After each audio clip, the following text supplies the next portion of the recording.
ൊക്കെ പാണക്കാട്ട് തങ്ങൾ എന്ന് പറഞ്ഞാൽ രാഷ്ട്രീയ നേതാവല്ല, ലീഗുകാർക്ക് അങ്ങനെ ആയിരിക്കും. പക്ഷെ സമസ്തക്കാർക്ക് ഒരു ആത്മീയ ഗുരുവാണ്. ആ ആത്മീയ ഗുരുവിന്റെ വീട്ടിലേക്ക് ഈഡിനെ വിടണം, പോലീസിനെ വിടണം എന്ന് പറഞ്ഞു. Hello, welcome back. സുഹൈൽ പട്ടാമ്പിയാണ്. ഞാനിപ്പോൾ ഉള്ളത് കരുളായി എന്ന് പറയുന്ന സ്ഥലത്ത്, നിലമ്പൂർ മണ്ഡലത്തിലെ കരുളായിയാണ്. അപ്പോൾ ഇവിടുത്തെ ഓരോ ആളുകളെയും കണ്ട് ഇവിടുത്തെ രാഷ്ട്രീയത്തിൻ്റെ ഇലക്ഷനുമായിട്ട് ബന്ധപ്പെട്ട പൾസുകളൊക്കെ അറിഞ്ഞുകൊണ്ടിരിക്കുകയാണ്. അപ്പോൾ ഞാനിതാ യാദൃശികമായിട്ട് ഇവിടെ ഒരാളെ കണ്ടുമുട്ടി. സഹീദ് റൂമി TMCയുടെ ഒരു പ്രവർത്തകനാണ്. അതിലുള്ള പ്രത്യേകത എന്താണെന്ന് വെച്ചാൽ PV അൻവർക്കെയാണ്. അപ്പോൾ ഞങ്ങൾക്ക് പുറത്തുള്ള ആളുകൾക്കൊക്കെ ഇവിടുത്തെ സാഹചര്യങ്ങൾ എന്താണെന്ന് കൃത്യമായിട്ട് അറിയില്ലല്ലോ. അതിന് വേണ്ടിയിട്ട് വന്നതാണ്. ഏതായിരുന്നാലും PV അൻവറുമായി ബന്ധപ്പെട്ട ഒരാളെ തന്നെ കയ്യിൽ കിട്ടിയപ്പോൾ അതൊന്ന് നേരിട്ട് ചോദിച്ചറിയാം, നിങ്ങൾക്കും കാര്യങ്ങൾ അന്വേഷിക്കാം എന്നുള്ളത് കൊണ്ടാണ് ഇങ്ങനെ വന്നത്. ഏതായിരുന്നാലും ഇലക്ഷൻ സജീവമായി.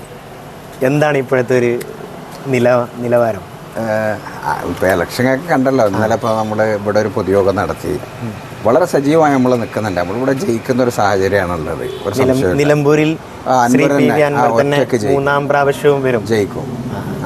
അതിന് സാധാരണ ഇലക്ഷനിൽ നമ്മുടെ കേരളത്തിൻ്റെ ഒരു പ്രത്യേകത എന്താണെന്ന് വെച്ചാൽ ഒന്നില്ലെങ്കിൽ UDF അല്ലെങ്കിൽ LDF.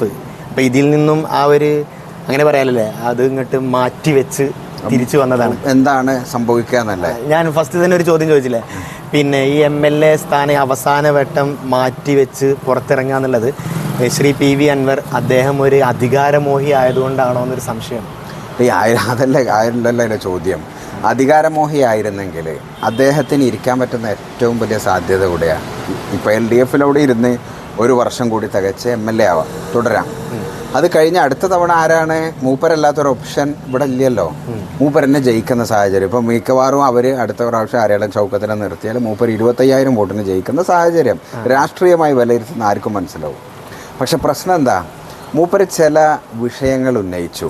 ആ ഉന്നയിച്ച വിഷയം കേരളത്തിലെല്ലാവരും ചർച്ച ചെയ്യണം, അതൊരു ഗൗരവമുള്ള വിഷയമാണെന്നുള്ള ഒരു കോസിന് വേണ്ടിയിട്ടാണ് അദ്ദേഹം ഇറങ്ങുന്നത്. അല്ലെങ്കിൽ ഇപ്പം മൂപ്പർക്ക് സാധാരണ രാഷ്ട്രീയം പോകുന്ന ഒഴുക്കിൽ അപ്പം നിങ്ങൾ പറഞ്ഞു 2 മുന്നണിയല്ലേ ഇവിടെ ഉള്ളൂ. അതിന് ആ അപ്പുറത്തേക്കുള്ള ജനവികാരം മൂപ്പരെ ഇളക്കി വിട്ടിട്ടുണ്ട്. അതിവിടെ ഗ്രൗണ്ടിൽ ഞങ്ങൾക്ക് മനസ്സിലാകുന്നുണ്ട്. ഒരു ഗ്രൗണ്ട് റിയാലിറ്റി ഉണ്ടോ?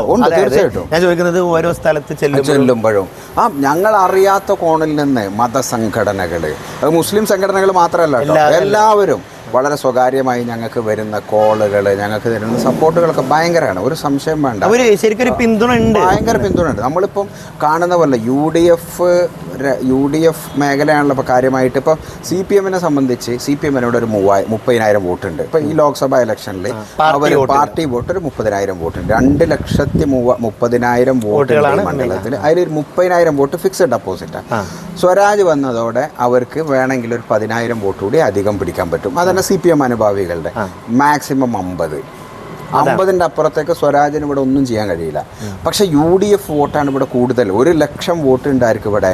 പഞ്ചായത്തല്ല ഞാൻ പറഞ്ഞ ലോക്സഭാ ഇലക്ഷന്റെ കണക്ക് അതാണല്ലോ ഒരു ബൾക്ക് വോട്ടിങ്.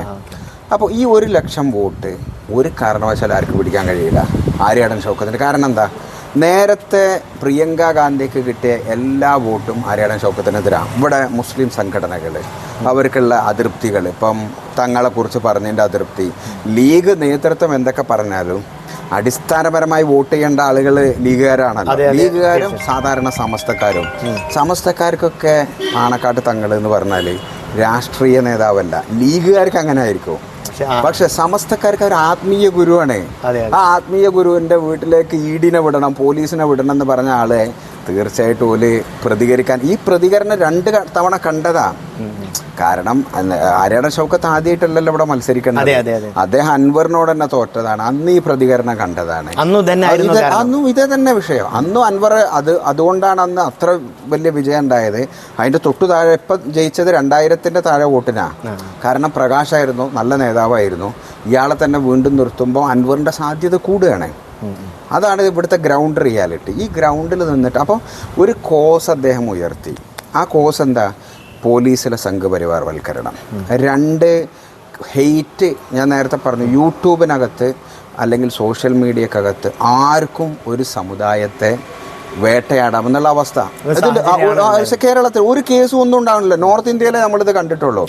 എന്ന് പറഞ്ഞാൽ ആർക്കും ഇപ്പം പാലാ ബിഷപ്പ് മുതൽ എല്ലാവരും ഇങ്ങോട്ട് പറയണെന്ത് മുസ്ലിങ്ങളിലേക്ക് കുറേ സാധനങ്ങൾ നിരന്തരം. അപ്പം അതിൻ്റെ ഏറ്റവും പ്രധാനപ്പെട്ട ഇപ്പം മറുനാടൻ മലയാളി ഈ വിഷയം വലിയ തോതിൽ മുസ്ലിം വിരുദ്ധ ഹെയ്റ്റിൻ്റെ ക്യാമ്പയിൻ ഹെഡാണ്. എന്തെങ്കിലും ഒരു കേസ് ഷാജൻ സക്കറിയ എന്തെങ്കിലും ഒരു പ്രശ്നമുണ്ടോ? ഒരു പ്രശ്നമില്ലല്ലോ, വളരെ സ്വസ്ഥമായി ഒരു കേസുമില്ല, സിമ്പിളായിട്ട് നടക്കുന്നു. അതിൽ അയാളുടെ മോഡസ് ഒപ്പറാണ്ടി അതെങ്ങനെയാണ് പ്രവർത്തിക്കുന്നത് നോക്കി ഞങ്ങൾക്ക് മനസ്സിലാവും. കാര്യമായിട്ട് ഇയാൾ ടാർഗറ്റ് ചെയ്യുന്നത് മുസ്ലിം വ്യവസായികളെയാണ്.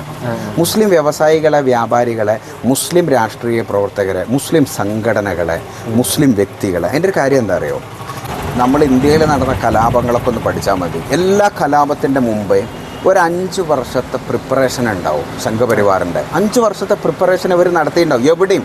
ഇപ്പം ഞാൻ ആലോചിക്കണം, മുസഫർ നഗർ കലാപം കടന്നത് ഞാൻ കൃത്യമായൊരു കണക്ക് പറഞ്ഞുതരാം. 2013 2012-13 അതിൻ്റെ 5 കൊല്ലം മുമ്പ് അമിത്ഷാ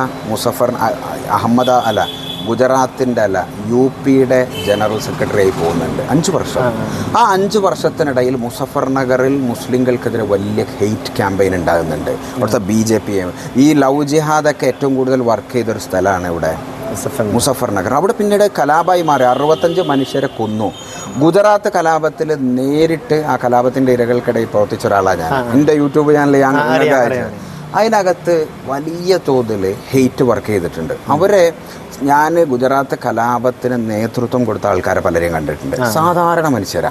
ഇപ്പൊ ഈ പറയുന്ന ബാബു ബജരംഗി ഇല്ലേ, അവസാനം ബാബു ബജരംഗിന്റെ മകനെയും ബാബു ബജരംഗിനെയൊക്കെ കണ്ടിട്ടാണ് ഞാൻ 2 മാസം മുമ്പ് യാത്ര ചെയ്തത്. ഇവരുടെയൊക്കെ സാധാരണ മനുഷ്യരാ. പക്ഷെ ഇവരുടെയൊക്കെ മുന്നിൽ മുസ്ലിങ്ങളാണ് ഇവരുടെ ജീവിത